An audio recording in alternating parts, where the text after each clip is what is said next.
Azazel me trouxe a encomenda do Marcelo Vale.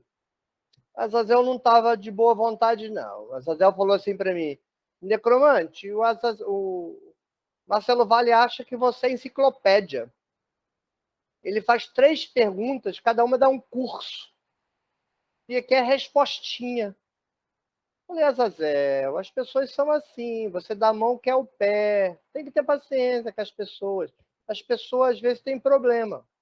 Vamos fazer o seguinte, vamos responder uma, o Marcelo Vale ficar alegrinho, mas mandar o recado. Não sou enciclopédia britânica, não, sujeito. É uma pergunta de cada vez e olhe lá, não é 3, não. É só pergunta cabeluda. A pergunta que eu vou responder é uma pergunta cabeluda.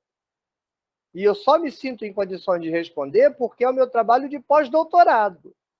Não é nem a minha tese, é o meu estágio de pós-doutorado, ligado à minha tese de doutorado. A pergunta do Marcelo Vale é: professor, o verbo bará é uma raiz que apenas Deus usa? Vamos ler a pergunta dele?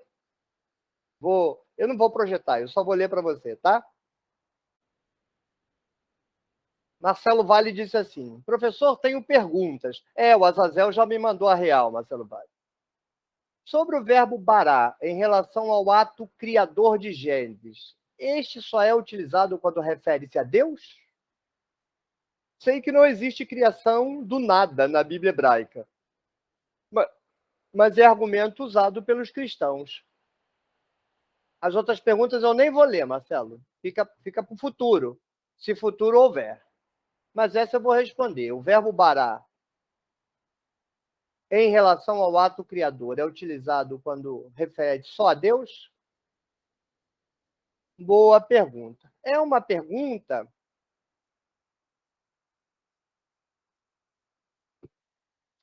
Boa pergunta, Marcelo. É uma pergunta que qualquer um, em tese, pode responder. Basta pegar o verbo bará, arrumar uma concordância, seja em papel, seja em software, e traduzir o verbo bará na Bíblia inteira. É o que eu fiz. E quando eu fiz isso, eu fiquei muito desconfiado. Os dicionários fazem o seguinte: você pode pegar o dicionário que for, o analítico que for, o léxico do hebraico bíblico, qualquer dicionário do hebraico bíblico. Eu consultei os melhores dicionários do mundo de hebraico bíblico para minha tese e para o meu estágio pós-doutorado, e eles são unânimes em dizer que o verbo bará não é o verbo bará. São 3 raízes diferentes. Bará 1, bará 2, bará 3. Bará 1 é criar e só Deus. Bará 2 é no piel construir, e aí pode ser qualquer um. E bará 3 significa o mesmo que a criação dos animais. Tá? Crio lá os porcos, crio lá uns meninos. Criar no sentido de cevar, engordar, alimentar. Por que os dicionários e os léxicos dizem isso? Porque são 3 sentidos nos quais o verbo bará se atualiza na Bíblia hebraica. Você tem verbo bará como ato de criação no sentido cosmogônico da divindade. Por exemplo, Gênesis 1. Você tem atualizações do verbo bará como pessoas construindo uma cidade, Juízes 17. E você tem o verbo bará sendo atualizado no sentido de engordar, como em Samuel.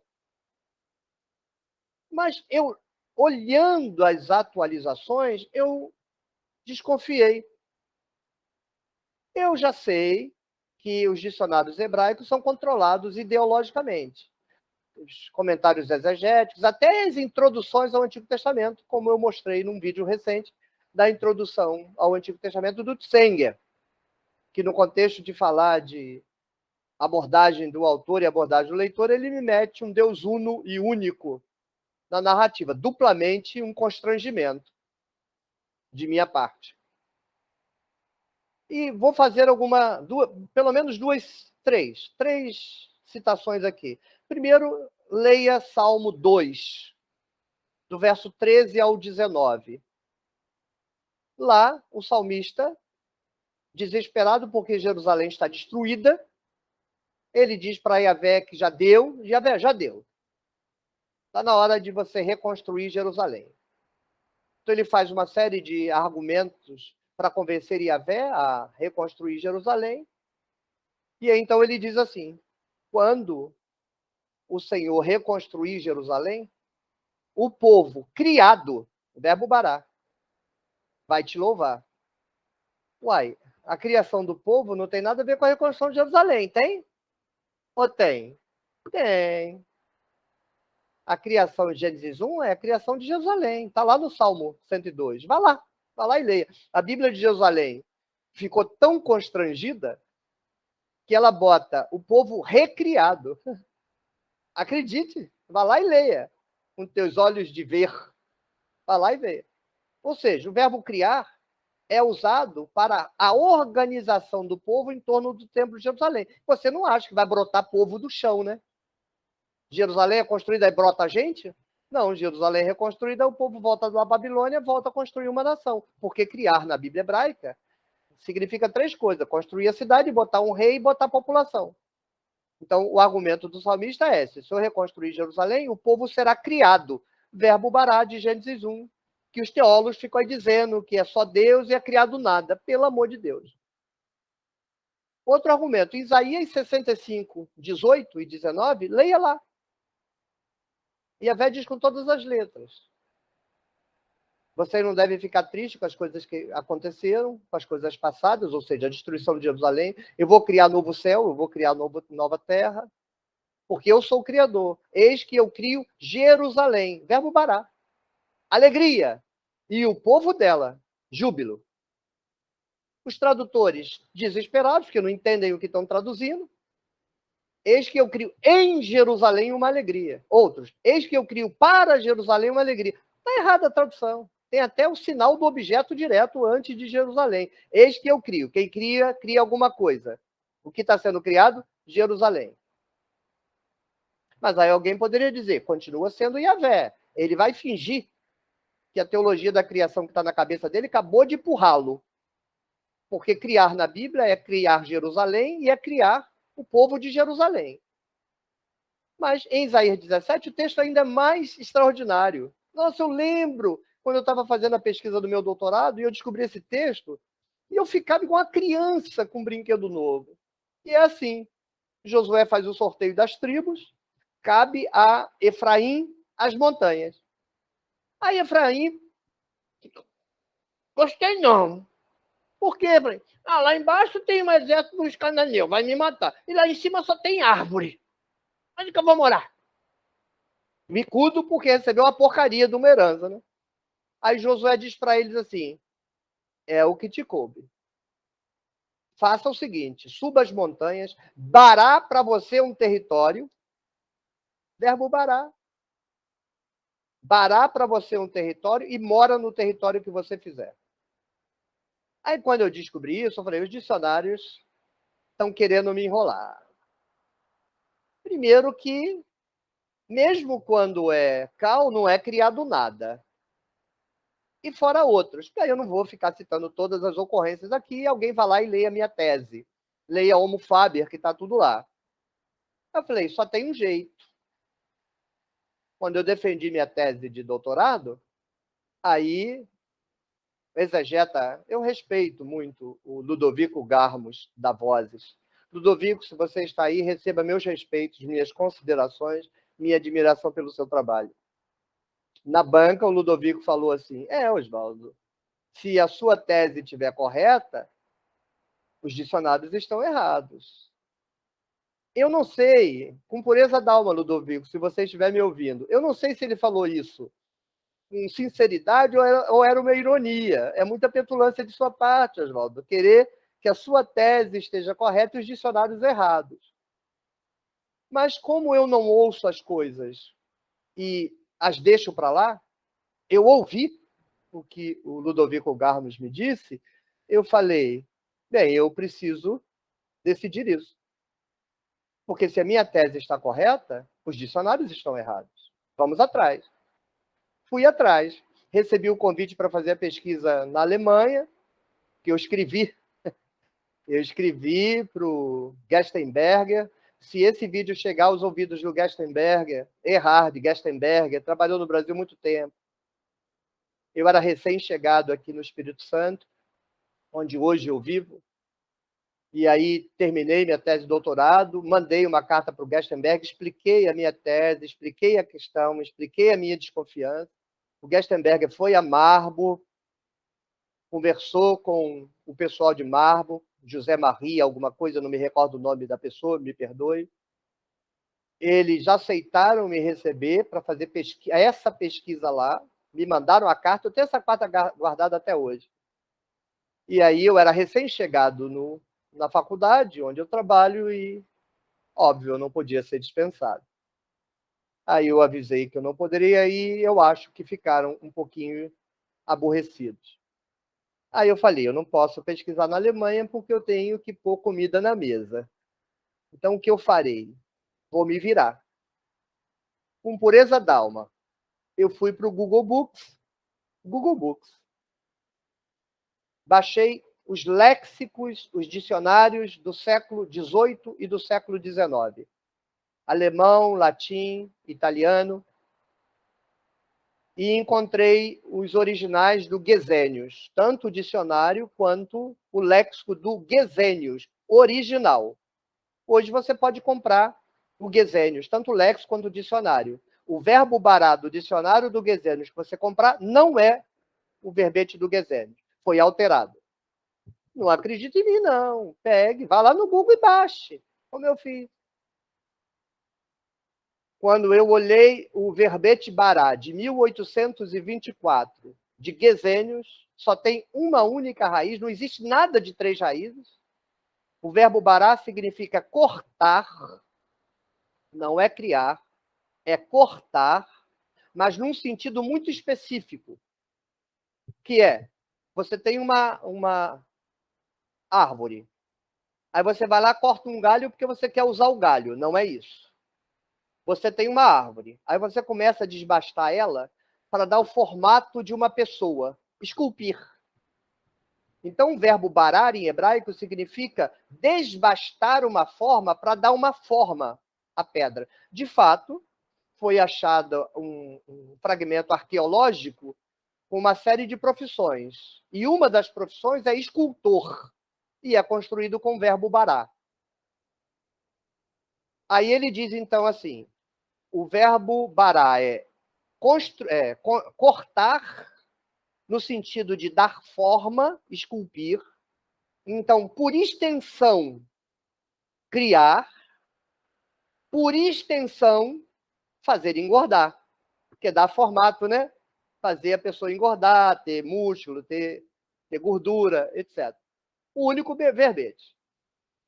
Não tem nada de um verbete operado só por Iavé, isso não existe em Gesenius. Não tem nada de verbete com 3 raízes. É a mesma raiz que tem desdobramentos semânticos em função do contexto. Pronto, todos os versos da Bíblia estão explicados no Gesenius de 1824. Parou a pesquisa? Não. Porque eu preciso descobrir de onde raios saíram os dicionários que estão aí dizendo que são 3 raízes, controlando o significado teológico do Antigo Testamento. Aí o que eu fiz? Peguei todos os Gesenius, todos desde 1824. Vai até 1844, ele manteve, ele nunca alterou isso. Aí começou a fase das traduções. Entre 1845 e 1913, começaram a inventar significados teológicos para o verbo. Começou a aparecer que é um verbo teológico, que só Yahvé usa, mas ainda não tinham inventado as 3 raízes. Já começou a operação do abafa. Vamos desmontar isso aí, porque isso aí vai dar dor de cabeça para a gente. Aí começaram a inventar coisas que não tem na Bíblia e não tem no Gesenius. E pôr no dicionário do Gesenius. Aí eu mandei, quando eu tinha mandado a carta para o Gerstenberger, eu tinha dito para o Gerstenberg que não batia esse negócio das 3 raízes. Aí ele e o pessoal de Marburg localizaram para mim, foram atrás, tiveram uma boa vontade, localizaram lá nos arquivos de Marburg, já estava nos arquivos morto. Por isso até que demorou um pouquinho, não estava mais online, estava lá no lixão. E ele localizou o artigo de 1913, que inventou que o verbo bará são 3 raízes. Isso é uma invenção. Isso tudo. Eu vou botar o artigo na base desse vídeo aqui, aí quem quiser leia o artigo, todas as informações estão lá. Coloquei alguns slides dos léxicos da época, né? Aí, no século XX, a partir de 1913, todos os dicionários e analíticos que foram publicados já vão repetir a tese das 3 raízes. Aí você hoje vai fazer uma tese de doutorado se baseando num dicionário que não está correto, está errado. Gesenius dá volta no túmulo. Então, quando eu fiz o vídeo há uma semana atrás falando da fetichização do livro, é disso que eu estou falando. O sujeito pega o livro, esfrega na sua cara, mas quando você vai ver a história daquele livro, você percebe que aquilo é uma fraude. Mas como é que você descobre? Você tem que fazer pesquisa árdua, né? Gente, deu muito trabalho. Eu fico pensando como teria sido a minha caminhada se eu estivesse numa biblioteca da Europa, com todo o material do planeta à minha disposição. Eu não tenho acesso a material do planeta. Não tenho acesso. Eu tenho que trabalhar como um bom brasileiro, dando nó em pingo d'água, com jogo de cintura, com criatividade, porque eu não tenho acesso ao recurso. E a única vez em que eu ia receber um presente de poder fazer uma pesquisa lá na Alemanha, eu não pude ir. Eu compreendo que eu não pude ir, óbvio. Eu tinha sido contratado para cumprir uma função na faculdade, ela não podia me dispensar. Quem sabe depois, mas... Então eu perdi aquela oportunidade, mas não perdi a viagem. Fiz o pós-doutorado na Universidade Federal de Juiz de Fora, defendi lá o material, publiquei o artigo, fiz palestras lá na Universidade de Juiz de Fora, terminei o meu pós-doutorado e hoje eu posso dizer, não corresponde ao Gesenius original o que está em qualquer dicionário bíblico a respeito do verbo bará. Te dou direito a quem quiser, porque quem sou eu de tirar direito das pessoas, de achar que o Gesenius estava errado e quem está certo é quem alterou o dicionário dele. Não acho honesto alterar o dicionário dele. Porque quem compra o dicionário do Gesenius acha que está lendo o Gesenius. E o verbete foi adulterado e ninguém explica. Ninguém nem sabe que foi adulterado. Não está escrito. Gesenius não escreveu isso. Eu descobri a duras penas.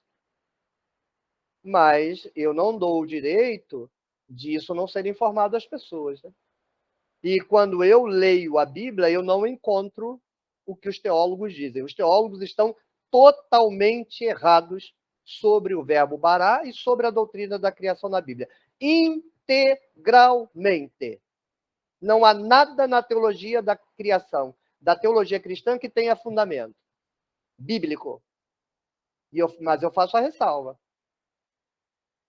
O cristianismo nunca disse que a doutrina cristã tinha fundamento bíblico. Nunca disse. Então, eu jamais farei crítica ao cristianismo e não farei crítica ao herdeiro do cristianismo, que é a Igreja Católica. É o braço, a herança formal do cristianismo. Quem inventou esta conversa fiada de que a teologia tem fundamento bíblico foi a Igreja Protestante. E isto é falso. Totalmente falso. Não tem problema nenhum a igreja protestante ter a doutrina dela. Cada igreja tem que ter a sua doutrina mesmo. Não se trata disso. Não se trata de um imbecil aqui, eu, dizendo que a igreja tem que se converter à verdadeira doutrina. Isso é coisa de doido. Não existe verdadeira doutrina, coisa nenhuma. Tem a doutrina que a igreja inventou na sua tradição. Pois fique com ela. Direito dela. O que ela não pode fazer, e aí faz a igreja, faz o teólogo da igreja, faz o pastor da igreja e faz o exegeta da igreja. Adulterar o sentido da Bíblia, ensinando às pessoas que não têm compreensão, não têm estudo, que a Bíblia diz o que eles, teólogos, exegetas de igreja e tradição dizem. Não, a Bíblia não diz isso. Mas qual é a boa notícia para quem ama a Bíblia? Eu amo a Bíblia. Não amo o que a igreja diz da Bíblia. O que a igreja diz da Bíblia está tudo errado. Mas eu amo a Bíblia, tanto é que eu estudo a Bíblia. Eu amo a Bíblia, não o que disseram da Bíblia. É que qualquer um que ama a Bíblia pode estudar ela. Mas aí não precisa estudar ela para bater na igreja. A igreja tem direito de ter a doutrina dela. Só está errado em ficar mentindo que a doutrina dela está na Bíblia. Não está, é invenção dela. Não tem criação do nada, não tem que só Deus opera o verbo bará. Tudo isso aí é conversa fiada, tudo isso é mentira. Alguém lá inventa uma teoria e depois todo mundo bota nos livros porque é agradável, funciona, é cômodo, não dá trabalho. Imagina você ter que desmontar tudo o que você pregou pelo Espírito Santo da teologia da criação. Não é criação do universo, não é criação da humanidade, é criação só de Jerusalém, só do povo de Jerusalém. É desmontar tudo. Vão querer? Não vão. Mas não precisa desmontar. Continua ensinando o que ensina. Só para de dizer que está na Bíblia. Para mim está de boa. Então, vamos fechar assim. Eu fico com o Gesenius. O verbete do Gesenius, Bará, de 1824, que você pode baixar no Google Books. Vai lá. Gesenius, 1824, vai baixar. Está em latim. Você vai e traduz. O primeiro é latim, depois alemão. Você traduz, não sabe? Paga alguém para traduzir. Uma página não vai sair caro, não. Mesmo se você paga um tradutor juramentado, uma página. Não precisa traduzir o dicionário, não, só uma página. Aí você vai, não é que o Orval está certo? Aí você vai para o alemão. Nossa. A desgraça é o que fizer. Depois que você morre, você vai ser estuprado, né? Estupraram o Gesenius, coitado. Deve estar dando volta no túmulo. Mas como ele era um bom conhecedor do Antigo Testamento, então está tudo tranquilo. Ele não sabe a traição que fizeram com ele. Tchau, tchau.